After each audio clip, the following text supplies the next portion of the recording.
wabarakatuh. Alhamdulillah alladzi khalaqakum min nafsin wahidah wa khalaqa minha zawjaha wa bassa minhuma rijalan katsiran wa nisaa'a wattaqullaha alladzi tasaaluna bihi wal arham innallaha kana 'alaikum raqiba.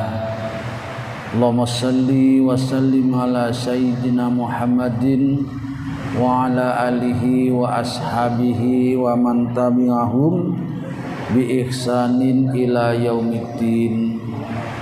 Amma ba'du, qala Allah ta'ala fi kitabil karim, a'udzu billahi minasy syaithanir rajim.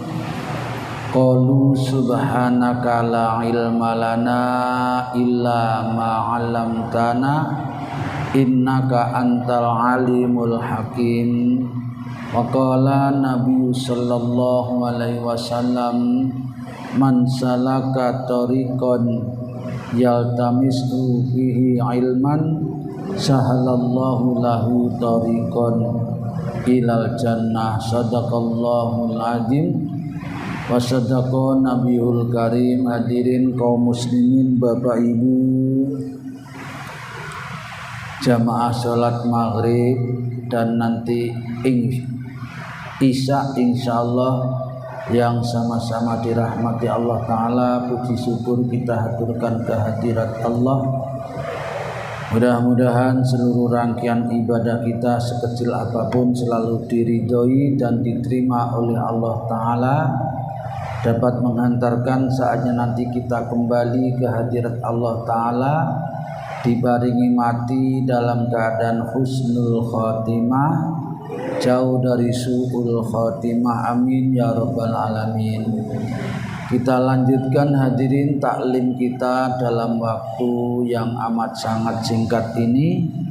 Kita masuk bab baru, bab 33, babu mulatofatil yatim, bab menerangkan menyayangi anak-anak yatim, wal banat wasairid dhafati, dan anak-anak perempuan serta para kaum du'afa, orang-orang yang lemah dalam urusan ekonomi, wal masakin, dan orang-orang miskin, wal ihsan, dan berbuat baik ilahim kepada mereka, wassafaqati, dan bermurah hati alaihim kepada mereka semuanya. Di antara ayat-ayat Al-Quran yang ditampilkan dalam bab ini, hadirin yang dirahmati Allah Ta'ala, adalah ini. Kita perhatikan. Yang pertama surat Al-Hijr,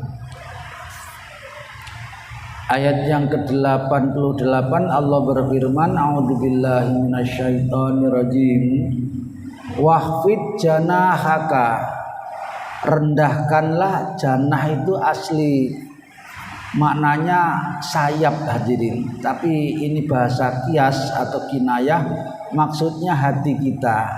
Suruh merendahkan, rendah hati, bermurah hati, lil mukminin, kepada sesama mukmin, terutama yang tadi itu, yang du'afa, yang masakin, yang yatim, dan seterusnya.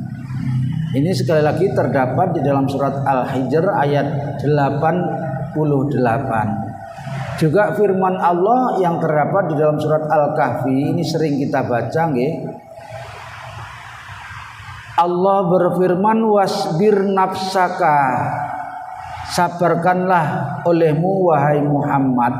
Sabar, Nabi disuruh sabar, yang artinya juga perintah kepada kita selaku umatnya. Sabaro kamu sekalian, ma'alladina, beserta orang-orang atau orang banyak, yad'una, yang selalu memohon, selalu berzikir dan berdoa, rabbahum, kepada Tuhannya. Kita jangan merasa risih, merasa terganggu dan seterusnya terhadap orang-orang yang selalu memohon kepada Allah bil ghadati wal asyi, baik di pagi hari maupun di sore hari. Terus orang yang biasanya semakin senja usianya, apalagi termasuk orang yang du'afa ini, banyak mendekatkan diri takarub kepada Allah Ta'ala baik di pagi hari maupun sore harinya. Tidak ada lain yang dikehendaki oleh mereka, yuriduna, melainkan mereka semua ini tadi menghendaki wajhahu, ridhonya Allah Ta'ala, kemurahan hatinya dan rahmatnya. Wala ta'du ainaka, janganlah kamu sekali-kali memalingkan pandanganmu atau mengabaikan terhadap mereka, anhum, dari mereka. Turidu zinatal hayatid dunya, sementara kau hanya menghendaki kehidupan dunia. Mereka ini banyak yang menghendaki kehidupan akhirat. Orang yang sudah mapan imannya, mapan amalnya, yang dilakukan tidak semata-mata urusan dunia saja hadirin, bahkan cenderung lebih banyak mengurusi urusan akhirat. Allah memerintahkan kepada kita untuk berupaya dan berdoa seimbang antara dunia dan akhirat, sama-sama hasanah, fid dunya hasanah wa fil akhirati hasanah. Tetapi semakin dekat dengan ajal, kita biasanya semakin lebih banyak meningkatkan urusan akhirat kita. Belajar, jangan sampai kita semakin senja usia kita tetap saja memperkuat urusan dunia saja. Ini tandanya orang yang masih kurang mapan keimanan dan kondisi kejiwaannya. Baik, sekali lagi terdapat di dalam surat Al-Kahfi ayat yang ke-28. Juga firman Allah yang sangat terkenal, panjenengan sudah hafal semuanya, sering dibaca biasanya salat pagi, salat subuh, salat isyraq, salat duha dibaca surat ad-duha ini. Ad-duha ayat 9-10. Fa ammal yatima fala taqhar. Terhadap anak-anak yatim janganlah berlaku sewenang-wenang. Hadirin Bapak Ibu yang dirahmati Allah Ta'ala, yang terbilang anak yatim adalah mereka yang memang tidak punya ayah, bahkan tidak punya ayah ibu, dan umur mereka belum sampai akil balik. Sementara kalau sudah sampai akil balik, maka nilai keyatimannya semakin habis. Wa ammas sa'ila, dan terhadap orang-orang yang minta yang sesungguhnya, minta bantuan, minta sumbangan yang sesungguhnya, bukan orang yang dengan meminta-minta itu mencari kehidupan dunia, dike maisah, dike sumber kehidupan, dike penghasilan, yang karena banyak hadirin rupanya orang yang seperti ini adanya itu banyak. Sebetulnya dia punya, layak dengan orang-orang yang lain, tapi sengaja dia mencari kekayaan, maisah, kehidupan melalui seperti itu. Sering kita temukan seperti itu. Selanjutnya yang terakhir surat Al-Maun, ara'aital ladzi yukadzibu biddin gitu. Ara'aital ladzi, tahukah kau siapakah orang yang mendustakan agama itu? Fadzalikal ladzi yad'ul yatim, yaitu mereka-mereka yang suka menghardik, membentak, tidak menyantuni, menyayangi kepada anak-anak yatim. Wala yakhuddu ala ta'amil miskin, dan tidak mau mendorong kepada orang lain untuk memberikan sumbangan kepada orang-orang yang miskin. Kembali hadirin surat Al-Maun ayat 1-3 ini semua insya Allah sudah kita sering baca, bahkan sering kita hafal. Mudah-mudahan dibarengi hidayah Allah Subhanahu wa Ta'ala. Yang hadisnya banyak yang sama juga dengan tadi, kita langsung tuju ke sini.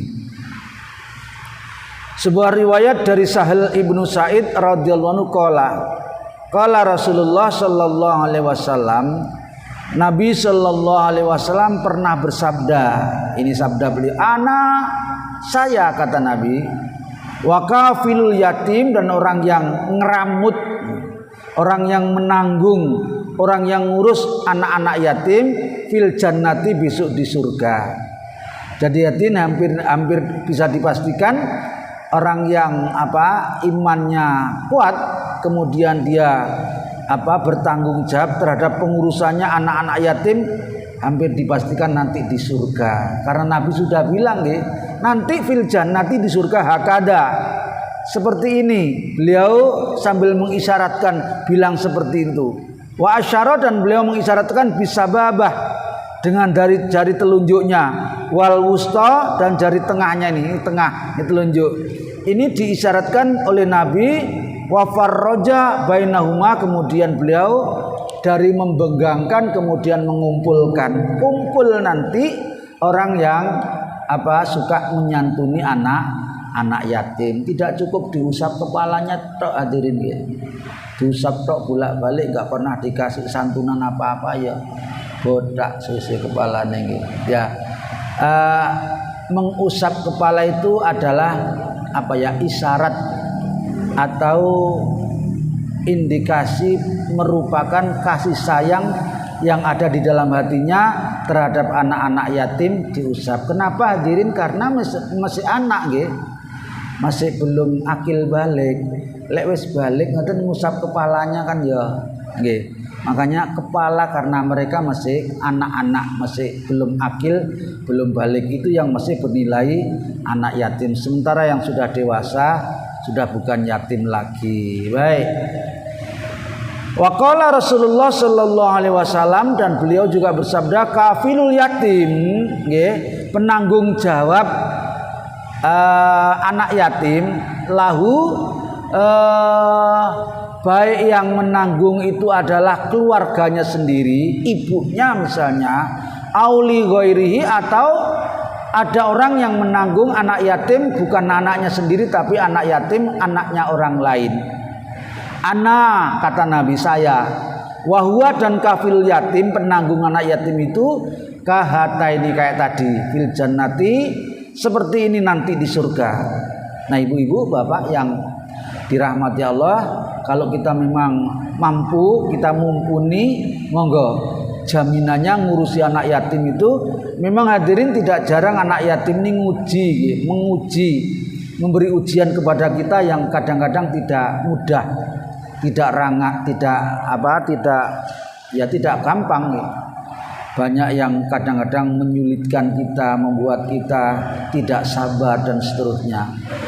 Saya kembali wa asyara, dan beliau mengisyaratkan ar-rawi wa huwa Maliku bin Anas bisababati wal wusta, kayak tadi. Ini rawi mewakili Nabi juga mengisyaratkan kedua tangannya, yaitu jari telunjuknya dan jari tengahnya, diisyaratkan nanti di surga seperti itu. Wa qauluhu, ini keterangan saja. Al yatim lahu li ghairihi maknahu qaribah. Anak yatim yang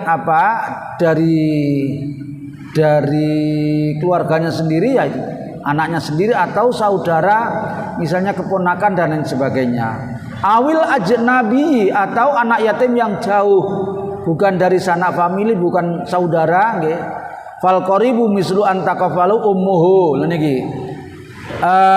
Yang dekat, nggih, pengasuh anak yatim yang dekat misalnya adalah ummuhu, ibunya. Nggih. Baik anak yatim laki maupun perempuan. Ini berarti dia yatim, bukan yatim piatu. Au jadduhu, atau kakeknya ngurusi cucunya, podo. Au akhuhu, atau kakaknya. Nggih. Au ghairihim, atau yang lainnya, min kurubatihi, dari kerabat dekatnya. Nggih. Mudah-mudahan Allah memberikan pertolongan kepada kita sehingga tidak sekedar kita pelajari, kita baca, tapi kita bisa mewujudkan dalam kehidupan kita sehari-hari. Baik yang kita kita rawat di rumah kita sendiri maupun yang melalui panti-panti asuhan. Yang selanjutnya waqala Abu Hurairah juga berkata, qala Rasulullah sallallahu alaihi wasallam, laisal miskin. Lah niki ganti nerangno wong miskin. Miskin menurut agama, mboten miskin menurut pengakuan orangnya sendiri. Miskin menurut agama yang sesungguhnya alladzi, yaitu orang tarudduhu, yang keliling untuk meminta-minta. Oh, laisal miskin. Sorry niki wonten laisane lali mboten kula waca. Bukanlah termasuk miskin, ngoten lho nggih. Jadi bukanlah orang yang termasuk miskin menurut agama. Alladzi, yaitu orang tarudduhu, yang keliling-keliling kesana kemari meminta-minta tamrotun au tamrotani, sesuap atau dua suap makanan, sebutir biji kurma atau dua butir biji kurma. Nggih. Dia sengaja untuk mencari kekayaan, kehidupan. Wala luqmatu padha wala luqmatani. Innamal miskin, sesungguhnya orang miskin yang sesungguhnya menurut agama itu alladzi yata'affafu, orang yang senantiasa menjaga kehormatannya, tidak pernah menunjukkan kepada orang lain atas kemiskinannya, dia menjaga kehormatannya. Kalau kita perhatikan hadirin, ada satu saat nanti kita sampaikan semuanya. Ada 5 pesan yang disampaikan oleh malaikat Jibril kepada Nabi Muhammad, yang hakikatnya juga untuk kita. Pesan itu ada 5, salah satu diantaranya kemuliaan di mata Allah itu adalah orang yang banyak bangun malamnya, mulia di mata Allah Ta'ala. Sekarang kemuliaan dan kehormatan seseorang terhadap orang yang lain, bukan di mata Allah tapi di mata sesama manusia, itu adalah orang yang senantiasa menjaga kehormatannya, tidak mudah mengumbar status kekurangannya, menutup-nutupi, ya. Dia ndak bohong sebetulnya, tapi dia tidak menggunakan keadaan seperti itu untuk mencari maisha dalam hidup dan kehidupannya. Wallahu a'lamu bishawab. Sama niki keterangan. Wa fi riwayatin fi sahhaini, di dalam riwayat Bukhari Muslim, laisal miskin, tidak dikatakan orang miskin yang sesungguhnya menurut syar'i, alladzi, yaitu orang yatufu, yang keliling-keliling kesana kemari. Dulu saya masih ngajar itu, hadirin, ini buka rahasia nggih. Saya punya teman guru perempuan itu, pernah satu ketika teman saya guru perempuan itu naik land bareng sama orang yang habis meminta-minta itu. Bahasanya kita ngemis nggih. Mes bareng satu land, teman saya itu juga naik land. Kemudian ketika turun sama-sama dari land itu, si teman saya guru perempuan tanya, loh sudah pulang Bu? Katanya yang habis minta-minta itu, iya sudah pulang. Sepi katanya. Loh kok sepi, dapat berapa?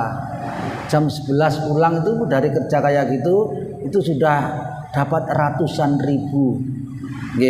Kalau saya tidak salah 300.000, sudah sepi itu. Saisuk oleh 300.000. Nah nek rame piro? Katakan misalnya 400.000, apalagi kalau 500 itu sehari. Nah nek 10 hari pun pinten. Nah, arek ngitung to nggih, 1 bulan kalah sing ganti pegawai, hadirin. Nggih, itu cuma mengandalkan kayak ini, bukan termasuk miskin menurut syariat agama kita. Orang miskin ya tadi itu, yang jaga kehormatannya, tidak menggunakan kesempatannya itu untuk mencari kehidupan. Dulu di sini, saya masih di sini sama Pak Wahib ini. Gremis-gremis gitu, ada yang ngiyup di pojok sana dulu. Ngiyup. Bun di pojok lali saya sudah. Itu juga habis kayak gitu minta-minta sama Pak Wahib, didedes niku, ditanya lebih detail nggih, sampai sekian banyak pertanyaan. Di antara yang ditanyakan itu ternyata dia adalah orang desa. Nggih. Ke kota ini sengaja boro. Napa boro niku? Boro nggih. Cari rezeki itu. Di desanya dia punya sawah, punya ingon-ingon, punya rumah yang tidak kecil hadirin. Dia malas nyambut gawe di sawah itu, lebih enak di kayak gini katanya. Jadi hasilnya tampak, tidak modal, tidak rugi, tidak seperti di sawah. Kangelan bondo masihan nggih.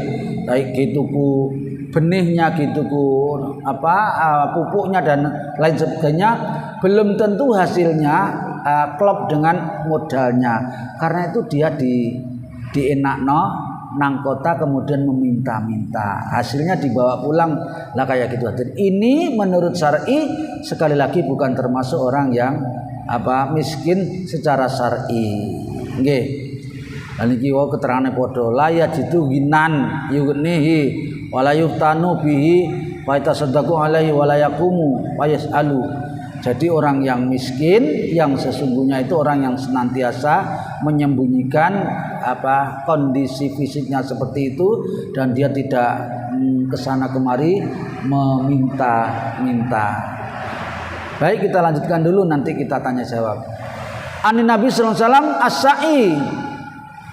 Sebuah riwayat lagi dari Abu Hurairah, Rasul bersabda, orang yang mengurus, nggih, lan iki orang yang ngurusi orang miskin atau armalati, janda-janda tua. Janda tua yang miskin tentu saja nggih, bukan janda muda. Tua miskin tidak punya maisah kehidupan, dan iki wal miskin, dan bukan orang janda tapi miskin dia, keluarga misalnya. Kal mujahidi fisabilillah. Ini sing ngurus hadirin, kalau kita bisa ngurus baik terhadap janda-janda tua tadi itu atau orang-orang miskin, itu statusnya orang yang ngurus sama dengan orang yang berjuang di jalan Allah Ta'ala, sama dengan orang yang berjuang di medan perang. Kalau dalam keadaan seperti itu dia mati, dia digolongkan orang yang sabilillah, mati syahid, sekalipun bukan syahid dunia akhirat.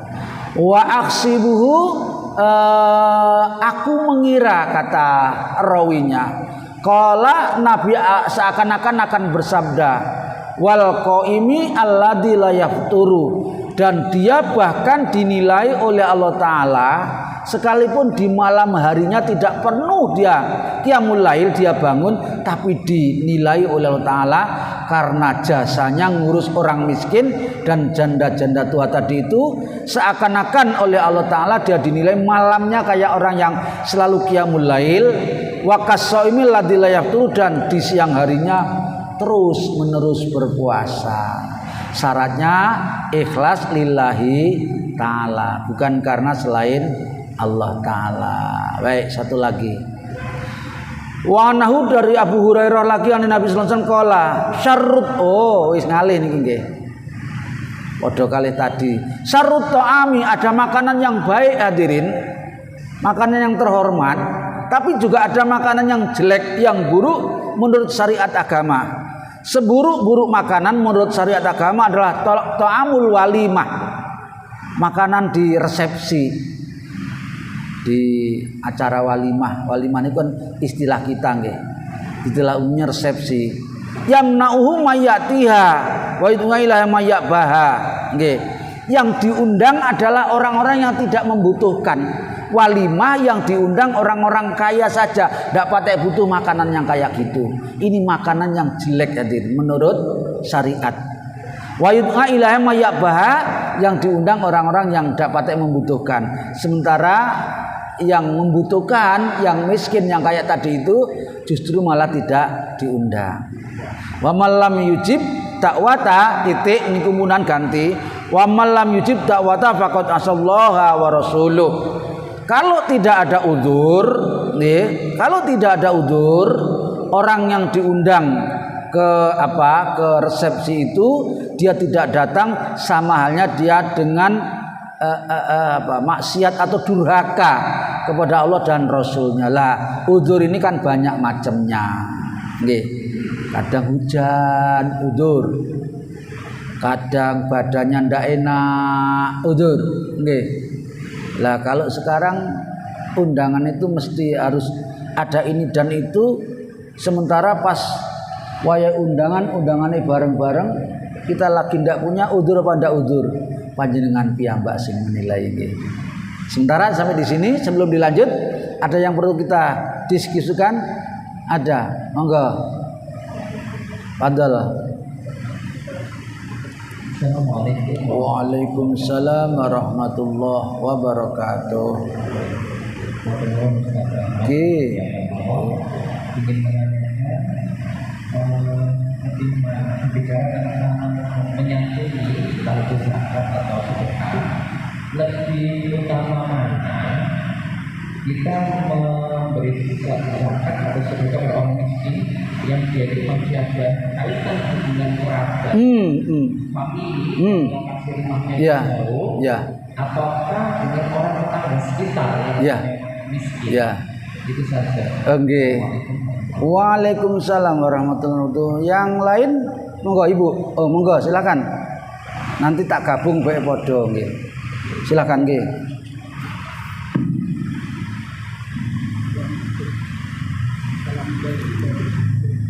Waalaikumsalam warahmatullahi wabarakatuh nggih. Oh, orang miskin dengan orang tidak mampu. Oh, ya. Nggih. Gitu aja. Saya sebentar nggih, bismillahirrahmanirrahim.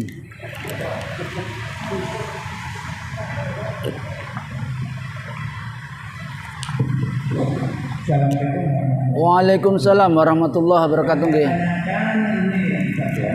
Peminta tapi yang dengan dalil membawa bintang itu bagaimana ya, termasuk miskin atau itu memang alam pekerjaan. Saya kira ya tidak banyak orang yang senang bilang alasannya mungkin menghibur, tapi ya tidak menghibur ya adalah mengganggu menurut saya. Iya. Tidak tahu lah. Dari ini bagaimana? Ah, iku wis diterangno dhewe ngoten kok. Nggih. Nggih. Gimana pendapatnya nggih, sampun. Waalaikumsalam warahmatullahi wabarakatuh. Pak Dr. Roy, insyaallah nanti ada riwayatnya itu nggih. Sebetulnya itu sudah nyinggung tentang jawabannya. Sedekah yang apa? Yang paling baik adalah yang paling dekat hubungan kerabatnya. Itu sudah jawaban, sudah betul. Nanti ketemu kita riwayatnya. Kalau bisa memang semuanya nggih, yang dekat juga dikasih, yang jauh juga dikasih. Dan kita memberikan kepada keluarga kita sampai yang kita nafkahkan kepada istri kita sendiri itu juga merupakan nilai ibadah yang tidak kecil nilainya. Jadi sekalipun mungkin istri kita tidak berkekurangan, tetapi itu karena kewajiban kita memberikan nafkah kepada mereka juga termasuk bagian daripada bersedekah, juga menyantuni kepada orang yang berhak menerima santunan daripada kita. Kepada orang lain, saudara kita, terutama yang paling dekat, misalnya ponakan, cucu, kakak, adik, mereka membutuhkan, itu lebih bagus. Syukur kalau juga di samping bisa yang itu tetangga-tetangga yang agak jauh, bahkan yang lebih jauh. Nanti kita ketemu riwayatnya, ngaten nggih? Nggih. Miskin sama tidak mampu, Bapak nggih. Sakjane itu istilah saja nggih. Kalau menurut agama, miskin itu tidak semata-mata miskin harta. Nggih, miskin itu umum. Miskin itu kan artinya kekurangan toh. Nggih, ya tidak mampu itu juga kekurangan. Menurut agama, miskin itu ada miskin akidah, ini yang paling bahaya.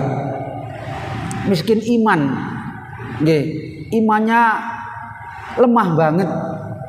Dikai supermi ngono dia ikhlas pindah agama. Ini gambaran orang yang naudzubillah miskin imannya.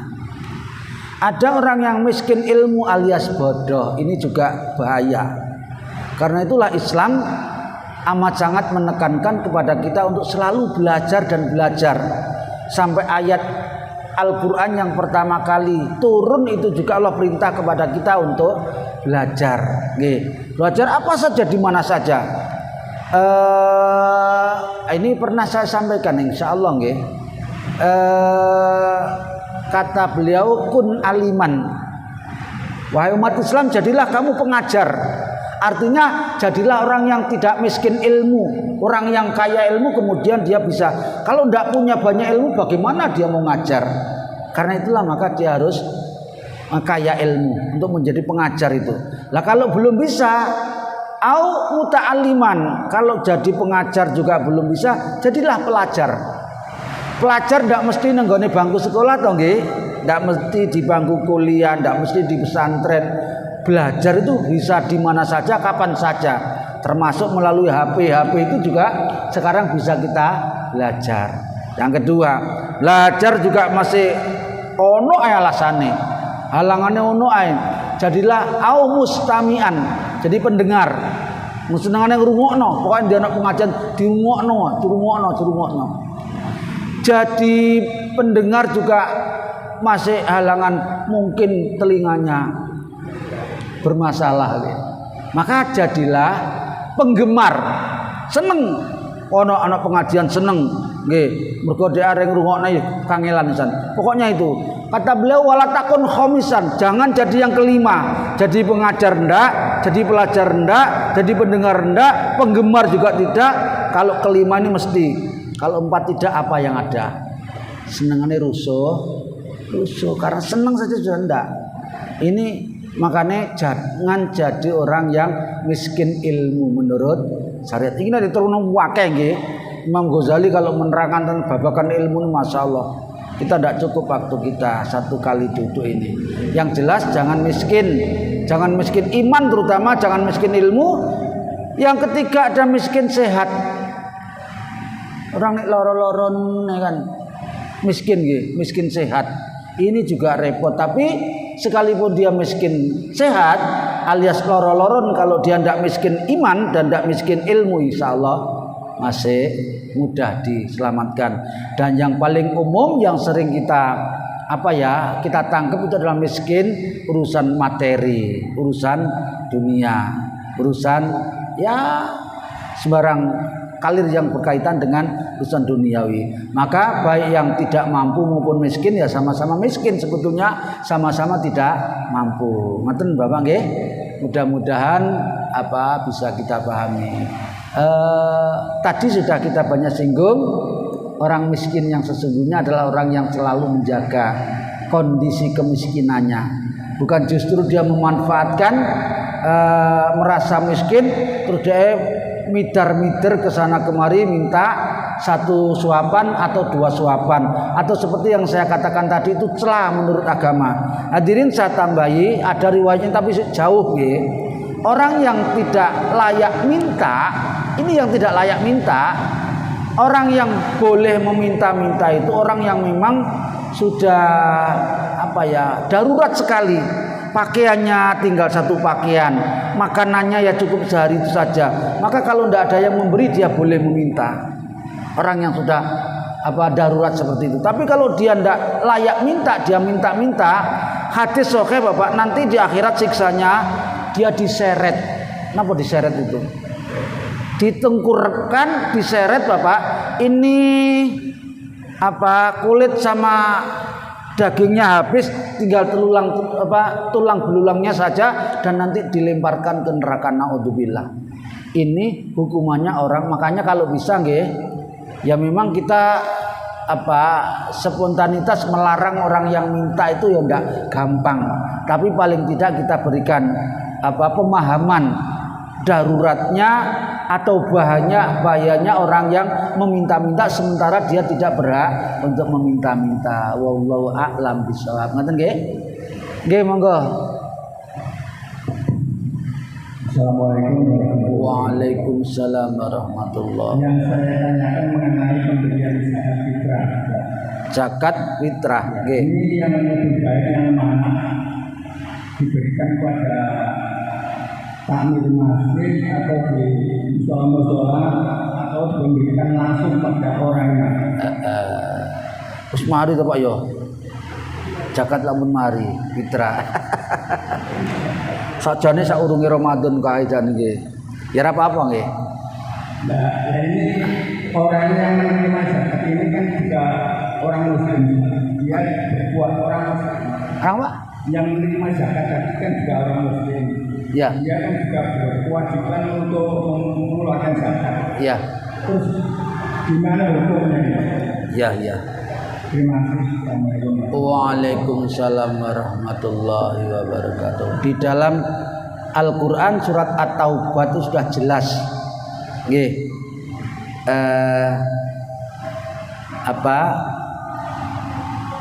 Asnaf 8 istilahnya. Innamas shadaqatu lil fuqara'i wal masakin wa ibnis sabil dan seterusnya. Jumlahnya ada 8. Nggih. Dari 8 golongan ini yang berhak menerima zakat itu tidak mesti orang miskin. Nggih, mboten mesti orang mu'alaf itu bisa jadi dia kaya. Mu'alaf dia masih berhak menerima zakat. Mu'alaf nggih. Sabilillah ini sering dimaknai luas nih. Termasuk para petugas masjid yang dia di dalam mengurus masjid lillahi ta'ala. Nggih. Ya mungkin dikasih juga oleh masjid sebagai bisaroh untuk penyenang-nyenang saja, tapi bukan ongkos.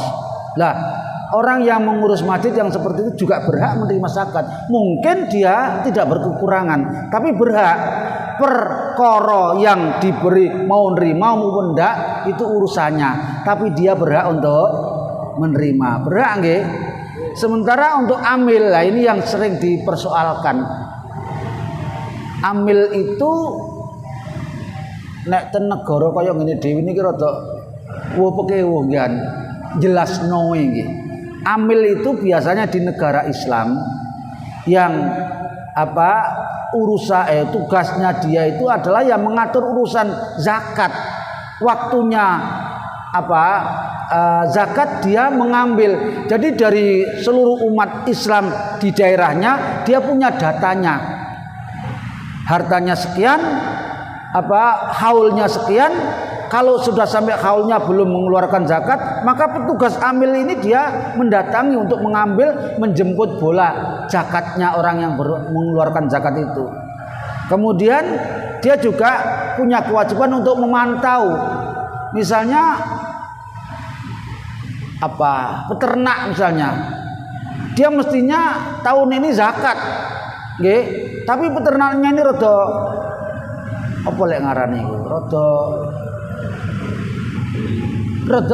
rada bermasalah. Ketika menjelang waktunya dia mengeluarkan zakat ditoli. Jadi tidak pernah sampai kepada satu nisabnya. Nah kayak gitu petugas amil ini juga berhak untuk memberikan peringatan atau penjelasan yang baik. Nah di dalam negara Islam memang petugas amil yang kayak gitu, yang tidak ringan itu, sementara gajinya juga tidak banyak, dia berhak untuk menerima zakat. Amil ini berhak menerima zakat. Lah kalau di masjid seperti kita ini hanya panitia musiman, tahun ini dia jadi panitia zakat fitrah atau zakat mal, tahun depan belum tentu jadi. Ini diperselisihkan. Ada yang mengaitkan dengan dengan di negara Islam karena dia ngurusi masalah penerimaan dan penyaluran zakat, dia digolongkan orang yang berhak menerima zakat, atau minimal dia sabilillah yang mengurus kelancaran dan kelestarian urusan-urusan keagamaan Allah Ta'ala, dimasukkan di dalam situ. Jadi kalau memang dia berhak menerima zakat, jadi orang mustahik berhak menerima zakat itu, di samping dia mustahik, dia muzaki juga, dia wajib zakat, dia juga berhak menerima. Ada yang kayak gitu, ngerti nggih Pak nggih? Jadi ada yang masih tetap berkewajiban mengeluarkan fitrah loh nggih, bukan mal nggih. Kalau mal ya ada hitungannya tersendiri lagi. Ngerti nggih? Wallahu a'lam bishawab. Monggo, malih apa? Sudah.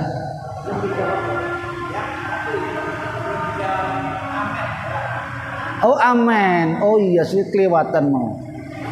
Ya lek iso dilurusno, Pak. Dilurusno karena itu juga bagian daripada meminta-minta. Nggih. Kadang-kadang saya juga tidak tega, Pak. Ana omah kok ditulisi ngamen gratis. Ngoten niku sajane itu juga salah, Pak. Karena apa ya? Dia melarang tetapi dia tidak memberikan solusi atau jalan keluar. Mestinya dia juga memberikan jalan keluar. Maka seperti para petugas itu kalau ada kayak gitu dikumpulkan kemudian dibina. Nah, itu baru betul gitu. Ojo dilarang tok tapi gak dikasih jalan keluar. Soalnya apa? Kalau hanya dilarang tok, dia di satu sisi dia berhenti tidak melakukan, tapi di tempat lain bisa lebih parah lagi malahan. Bahkan dia tidak jarang yang memanfaatkan anak-anak lain dijadikan sebagai kurirnya atau petugasnya. Coba ya napa. Jadi yang jelas nggih, apapun namanya, apakah itu amen, ngamen atau apa, kalau intinya meminta-minta sebaiknya itu diberikan penjelasan. Ojo nglakoni sing kaya ngeten. Ngeten Pak nggih? Nggih. Mumpun. Baik, kalau waktunya masih ada nggih? Baik, teko endi iki mau? Iki padha sejelek-jelek makanan walimah resepsi yutna ilayya al-aghniya niki bahasa lainnya. Jadi kalau ada walimah sing diundang wong sugih-sugih aghniya, sementara wa yutrakul fuqara, orang yang butuh gak pernah makan enak ya, tapi juga haram hukumnya nggih. Ini yang perlu dicatat. Haram hukumnya orang yang tidak diundang itu datang di resepsinya seseorang. Kalau tidak diundang dia hukumnya haram untuk mendatanginya. Tetapi kalau diundang tidak mendatangi juga haram hukumnya. Diundang tidak mendatangi haram, artinya mendatangi undangan itu hukumnya wajib. Wallahu a'lamu bishawab. Apa iki? Sampun nggih, waktunya sudah habis. Sakjane niki nggih menarik sama insyaallah disampaikan pada pertemuan yang akan datang. Mudah-mudahan dibarengi hidayah Allah Subhanahu wa taala. Subhanakallahumma wa bihamdika asyhadu an la ilaha illa anta astaghfiruka wa atubu ilaik. Wassalamualaikum warahmatullahi wabarakatuh.